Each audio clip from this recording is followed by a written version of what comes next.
I'm here to read another chapter from our book.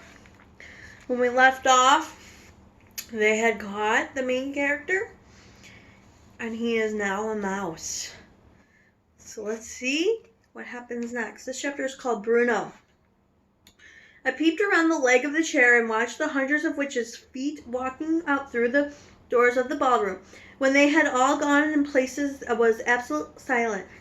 I began to move cautiously about the floor. Suddenly I remembered Bruno. He must surely be around here somewhere, too. Bruno, I called out.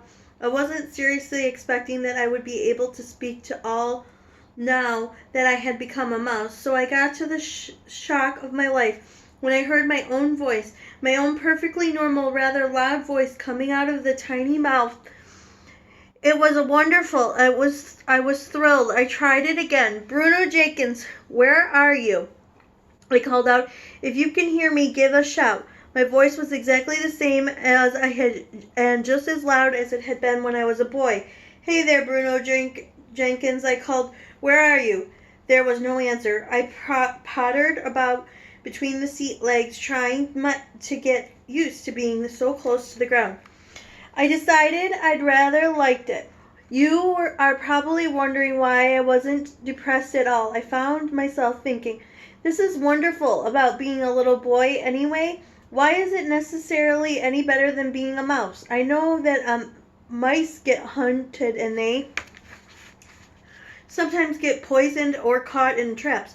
But little boys sometimes get killed too. Little boys can run over by motor cars or they can die of some awful illness. Little boys have to go to school. Mice don't. Mice don't have to pass exams. Mice don't have to worry about money.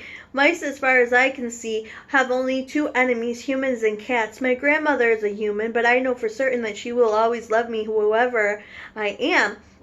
And she never, thank goodness, keeps a cat.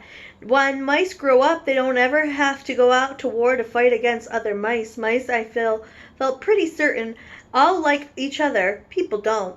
Yes, I told myself I don't think it as all a bad thing to be a mouse. I was wandering around the ballroom floor thinking about all this when I spotted another mouse. It was crouching on the floor holding a piece of bread in its front paws, nibbling away and with a great gusto. It had to be Bruno.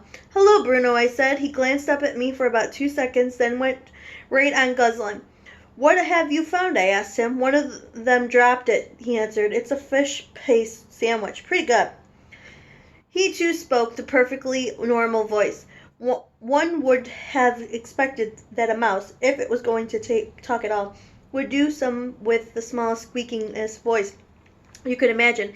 It was terrifically funny to hear the voice rather than loud mouse. Bruno came out with his tiny mouse throat.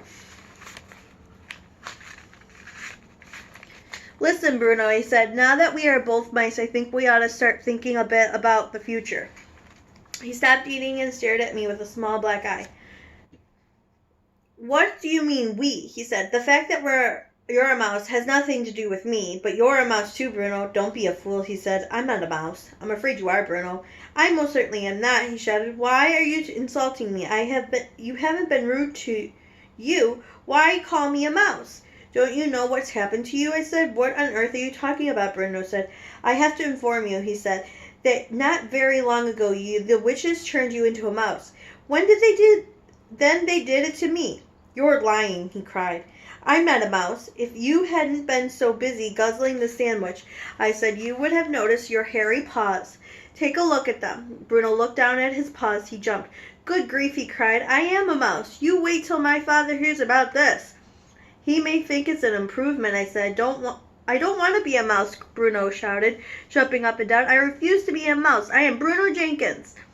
There are worse things than being a mouse, I said. You can live in a hole. I don't want to live in a hole, Bruno shouted. And you can creep in a ladder at night, I said, and nibble through the packets of raisins and cornflakes and chocolate biscuits and everything else you can find. You can stay there all night eating yourself silly. That's what mice do. Now that's a thought, Bruno said, perking up a bit. But how am I going to open the door of the fridge and get the cold chicken and all leftovers? That's something I do every morning at home. So here's a picture of the two mice talking.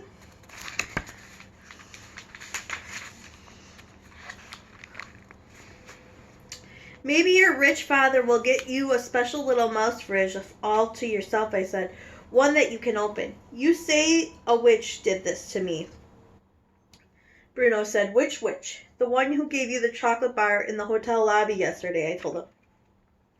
Don't you remember? That filthy old cow, he shouted. I'll get her for this. Where is she? Who is she? Forget it, I said. You don't have a hope. Your biggest problem at the moment is your parents. How are they going to take this? Will they treat you with sympathy and kindness? Bruno considered this for a moment. I think, he said, that my father is going to be a bit put out. And your mother? She's terrified of mice, Bruno said. Then you've got a problem, haven't you? Why only me, he said. What about you? Your grandmother will understand perfectly, I said. She knows all about witches. Bruno took another bite of his sandwich. What do you suggest? He said. I suggest we both go first of all. Consult my grandmother, I said. She'll know exactly what to do. I moved towards the door, which were standing open. Bruno, still grasping part of the sandwich in his paw, followed after me. When we get out into the corridor, I said, we're going to run like mad. Stick close to the wall all the way and follow me. Don't go talk to and do not let anyone see you. Don't forget that just about anyone who catches sight of you is going to try to kill you. I snatched the sandwich out of his paw and threw it away. Here it goes, I said. Keep behind me. And there's the mice running off to find Grandmama. Tomorrow, we'll read the next chapter called Hello, Grandmama. All right, I hope you're all having a good day. Mwah!